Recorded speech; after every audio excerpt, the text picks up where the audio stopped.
Hello students, today we are going to discuss about the slip of an induction motor and effect of this slip on rotor parameters. Rotor parameter means rotor frequency, rotor EMF, rotor impedance, power factor and current.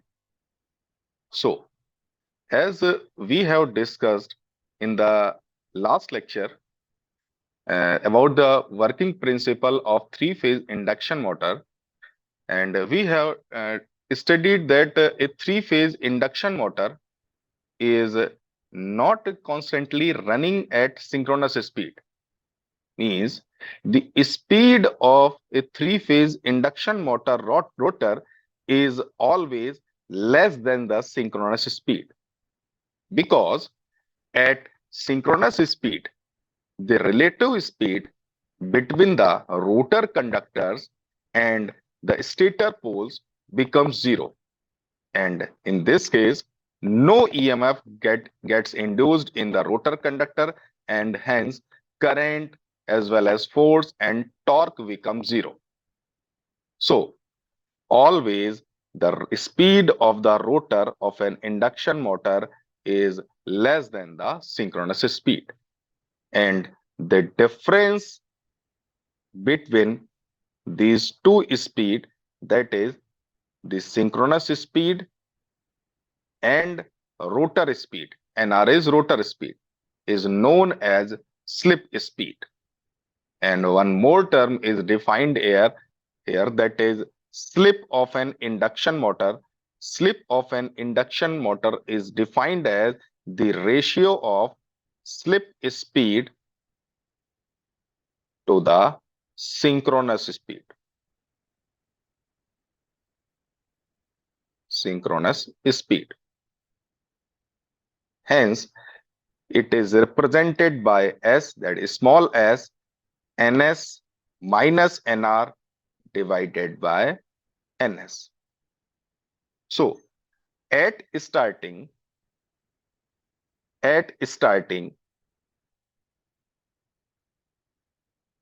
when nr is equal to 0, the value of slip will be equals to 1.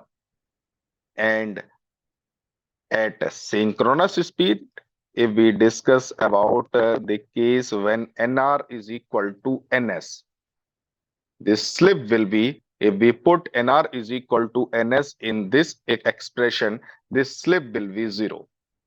So we can say that the range of slip will be from 1 to less than 0. Means induction motor will not run at synchronous speed. So at starting, the slip of an induction motor is at its maximum value, that is 1. And as soon as the rotor will get speed up, the slip is constantly decreasing. And near to the synchronous speed means at rated condition, the slip of an induction motor is 2 to 5%. Means 0.02 to 0.05. That is a rated value of slip of a conventional three-phase induction motor. And now we will discuss about the effect of slip on rotor's parameters. As soon as the rotor will get speed up, and we have discussed that the slip will get reduced constantly, frequently. जैसे जैसे rotor speed up करेगा, frequency आपकी change होगी, rotor का reactance change होगा, rotor का EMF change होगा, power factor change होता है, एंड अदर पैरामीटर्स भी चेंज होते हैं. तो यहां पर हम 5 पैरामीटर्स के बारे में डिस्कस करेंगे कि जैसे जैसे रोटर स्पीड अप होता है, वो रोटर के पैरामीटर्स किस तरह से चेंज होते हैं. तो सबसे पहले हम डिस्कस करते हैं रोटर की फ्रीक्वेंसी के बारे में.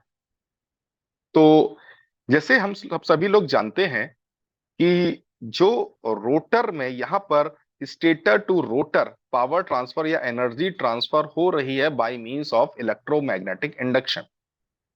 By using the same principle, जिस पर्टिकुलर प्रिंसिपल पर ट्रांसफॉर्मर वर्क करता है. But difference is that in the case of transformer, both the windings are stationary. But in this case, secondary means the rotor circuit is rotating. So in the case of transformer, the frequency of the secondary winding is not changing. It is same as the primary winding. But in this case, as soon as the rotor will get speed up, the frequency of the rotor circuit will change. And we have to determine the desired expression so that we can determine the frequency of the rotor circuit at a particular speed, at a particular value of slip. So we know that the synchronous speed ns is defined as can be determined by using this expression, that is ns is equal to 120 f upon p. And from this relation we can write F equals to PNS divided by 120. If the number of poles of the machine is fixed, as we know, then we can say that frequency is directly proportional to the synchronous speed. This relation is applicable to stator winding as well as the rotor winding. Means, if we say that at starting when both the windings are stationary, stator as well as rotor winding, then the relative speed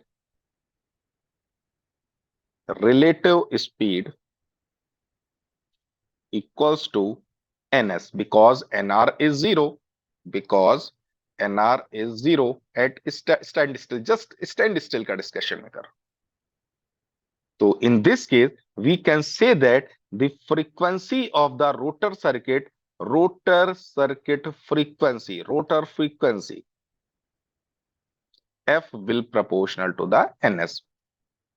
But if we discuss about at running condition,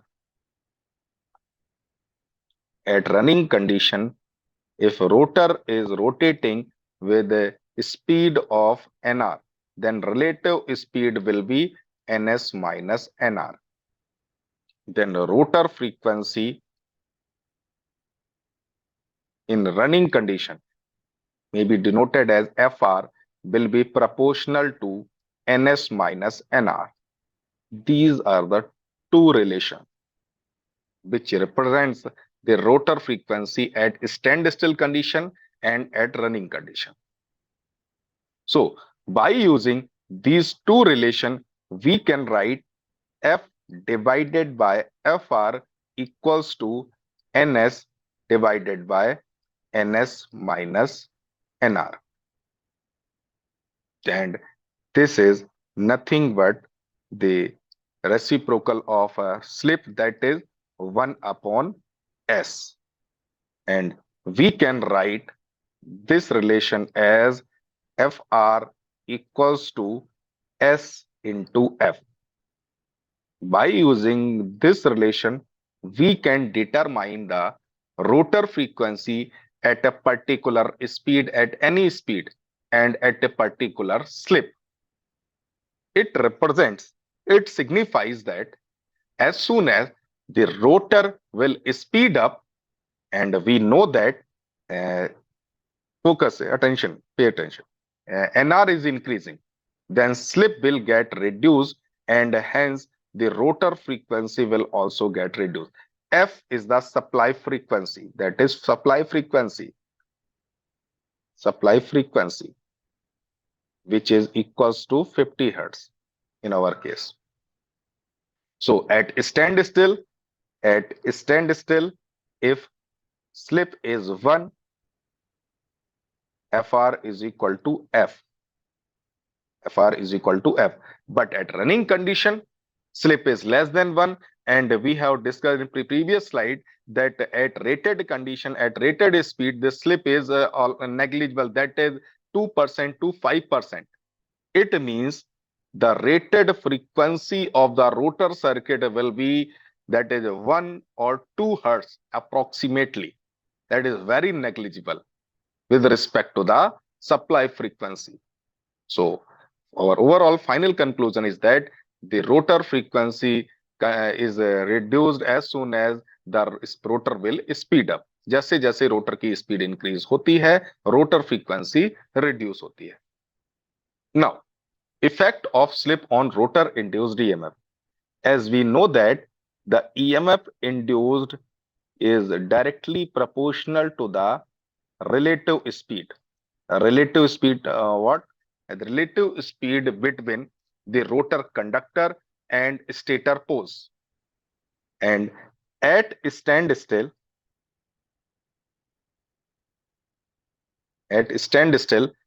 E2 rotor induced EMF will be proportional to Ns.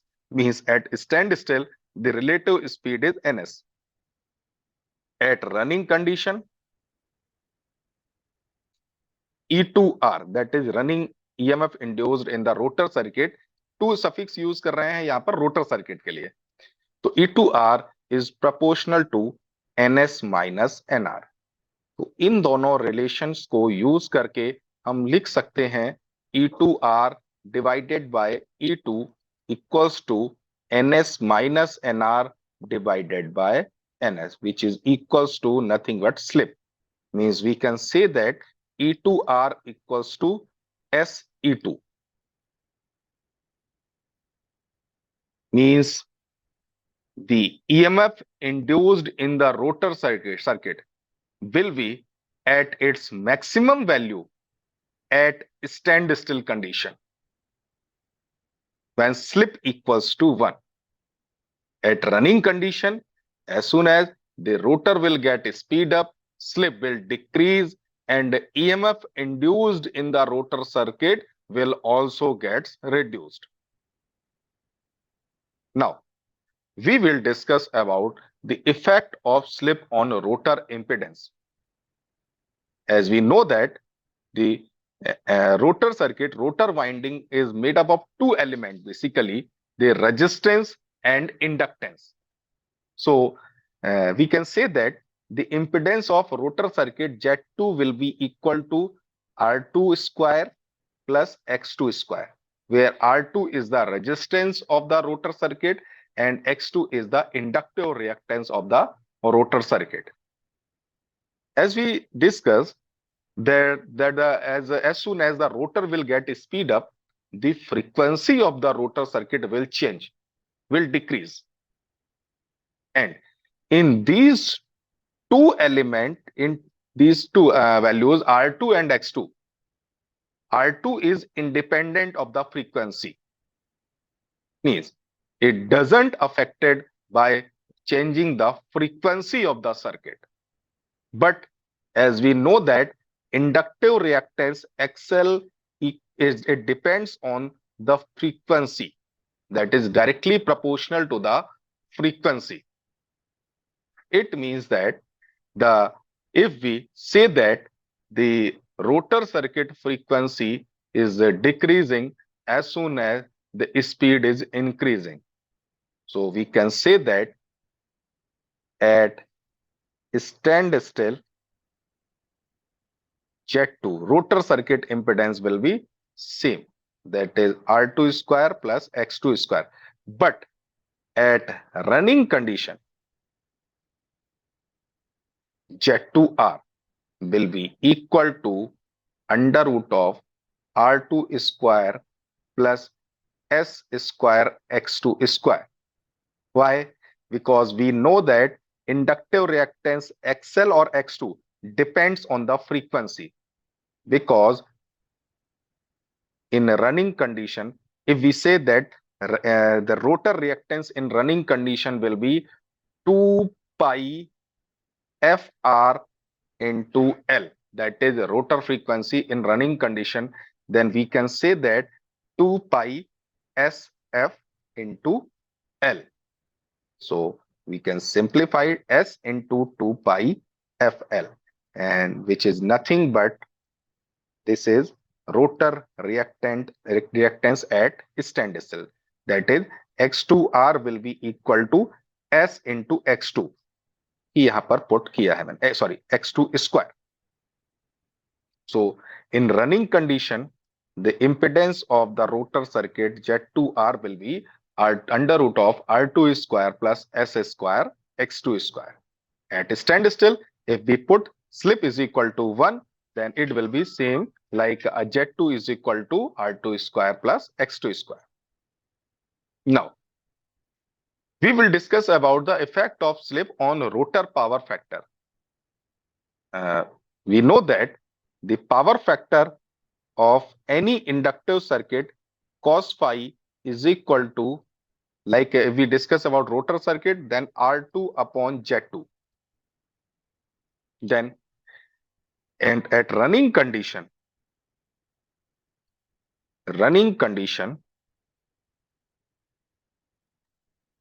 cos phi 2R, that is cos phi 2, cos phi 2R will be equal to R2 upon Z2R. Means R2 is independent of the frequency. It doesn't affected by the speed or slip or frequency. So we can say that R2 upon R2 square plus S square X2 square. This is the power factor of the rotor circuit at any particular value of slip, at any particular value of speed. We can determine by using this expression. So it means that as soon as the speed is increased, slip will reduce. And if slip will reduce, it means the rotor power factor will improve. Now, last parameters is rotor current. So we know that the current is given by E2 is equal to E2 divided by impedance, that is Z2. Then at running condition,